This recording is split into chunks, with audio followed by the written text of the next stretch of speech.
I just finished reading The Picture of Dorian Gray by Oscar Wilde, and I just want to give my thoughts on it as someone who's like relatively new to classical literature.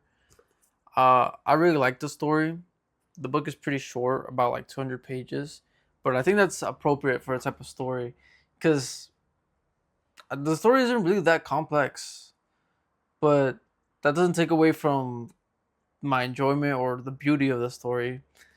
So if you don't know, spoilers, Dorian Dorian Gray, the guy in the cover, has a portrait taken of him by a man named Basil, an artist, and it is Basil describes it as his life's work, right? The greatest painting he's ever painted because he's really infatuated with Dorian.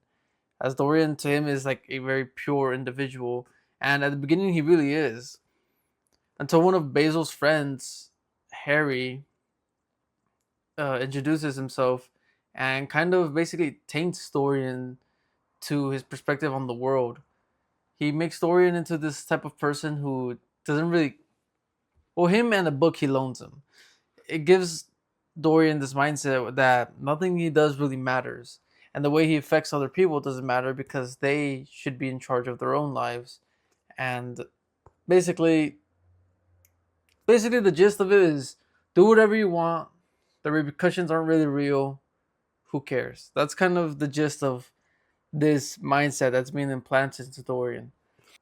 And initially, Dorian wishes that the painting would age and it would feel the brunt of his actions instead of himself, that he could keep his youth because it's something that uh, Harry and Basil said is the most valuable thing in the world. So after that, he does a couple things that, well, the first and most important to the book, no, I wouldn't say important, but the first and big, one of the biggest is the death of Sybil Vane, which is a girl of a lower class that he falls in love with. He ends up breaking her heart and she dies because of it. Dorian initially feels lots of remorse and that he needs to do something to make amends, but after talking to Harry and sleeping on it, he feels nothing. It feels like it's gone away. And in doing so, he, well, I kind of messed it up. I slightly messed up the timeline, but okay, he breaks her heart. He goes home. He looks at his portrait and sees that his smile in the portrait has turned into a bit of a frown, and that shakes him. But he thinks it's just because he's out late at night and his mindset's all weird, right?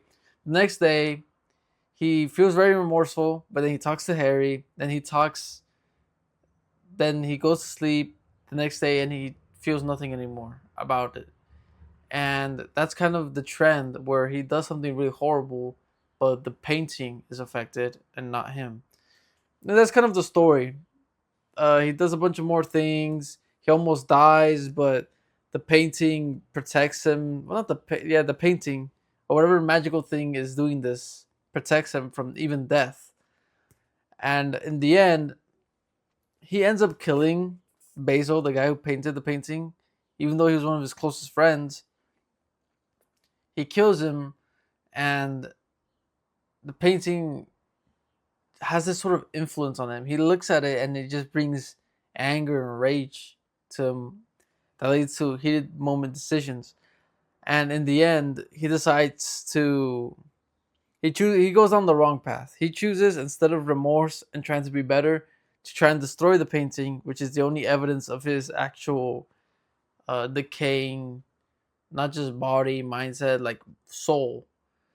And in doing so, he tries to stab the painting, but as the book says it, he ends up falling to the floor with a knife through his chest, and the monster in the painting becomes him, and the painting goes back to being the pure Dorian. And that's basically the story. I mean, it's not as complex. Or when before I read the book, my preconceptions of the book were, I knew of a painting and I knew it'd get uglier as the book went on. But I feel like I thought the painting would have a more of a role.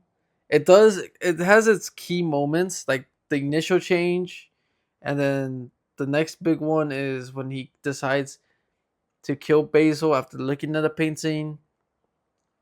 But I thought it'd be more active, but I feel like that's kind of unreasonable to expect of a painting.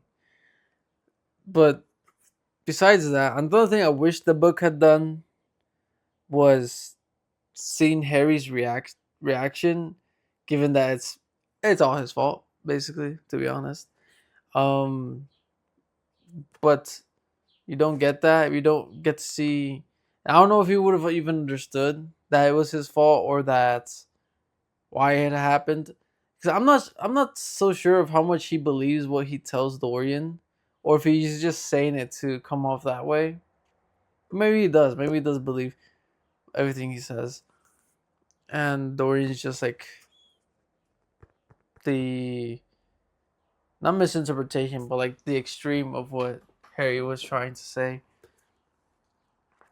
And yeah, I really like this book. I think it's really easy to read actually. I mean, like literally it's easy to read, except there's a couple French parts and I don't speak French. So, but yeah, it's easy to follow. It's a great book. I'd pick it up. I got it for $9, Barnes and Nobles. I went to look for it one day and didn't have it, and this book gets very often gets displayed in one of the, I don't know what you'd call it, but those tables where they have like certain themes. So if you go look for it and it's not in like the main shelving area, look for it on like one of those tables. That's where I found it. Anyway, the next book I'll be reading will either be The Wuthering Heights by Emily Bronte, The Bostonians by Henry James, or Northanger Abbey by Jane Austen. This I got the most recently. I might read this. I'm not too sure. The Bostonians is probably the oldest one I have here. I've given thought to reading it, but I don't know, something about the what is it called? The font they used for this book.